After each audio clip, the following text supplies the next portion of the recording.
I stand here not to tell you with a broad brush that corrections officers are bad people. On the contrary, the overwhelming majority of them are decent people.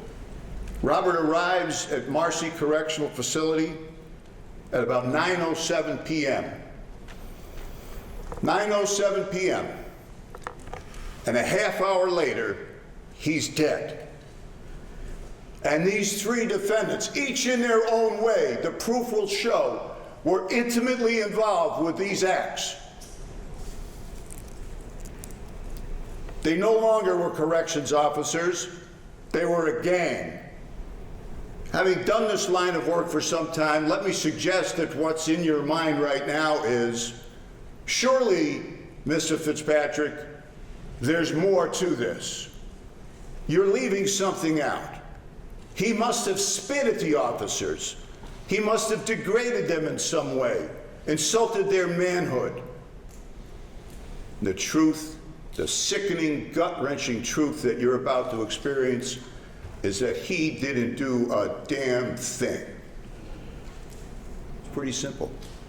You're going to see massive evidence that this gang, this whole group of these people that stopped being corrections officers the moment Robert got off that bus, that their motive, their operandi was to cause serious physical injury to this man, and they wound up causing his death. He was holding Mr. Brooks at times, but he never initiated any strikes. None. What's significant after all this, after the struggle, after Mr. Brooks was placed back on the gurney, another officer started to recognize that Mr. Brooks was in distress, and then something else happens. You will see David Kingsley, the first officer, to begin chest compressions. You will hear testimony about CPR being performed, about efforts to revive Mr. Brooks until an ambulance arrives. Ladies and gentlemen, this is not a depraved act by somebody who is indifferent to Mr. Brooks' life. It's an officer recognizing a medical emergency and doing everything he could as they are trained to save a life. As the court has indicated, as Mr. Fitzpatrick has indicated, there are three gentlemen on trial here.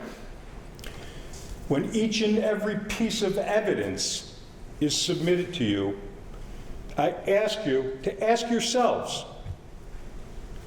is this piece of evidence relevant to Nicholas Kieffer?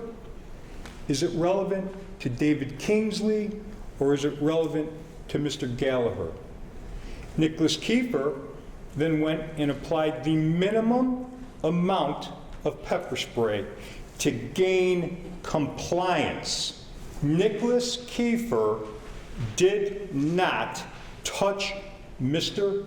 Brooks for the remainder of this night. The prosecution is attempting to tie Nicholas Kieffer to the actions of others, suggesting to you that he is somehow responsible via association. Ladies and gentlemen, as you've heard, the law requires more than that. It requires intent, it requires knowledge, it requires direct participation. It's being alleged that Mr. Galliher is depraved because he didn't intervene at some point in time. Intervention really that is fictional as a concept. But the nurses come into the room, you'll see video of them for over 9 minutes walking around doing nothing. They just walk around. They go up to him, he's got a pulse, he's got a heartbeat. They don't do anything for about 9 minutes before they do anything.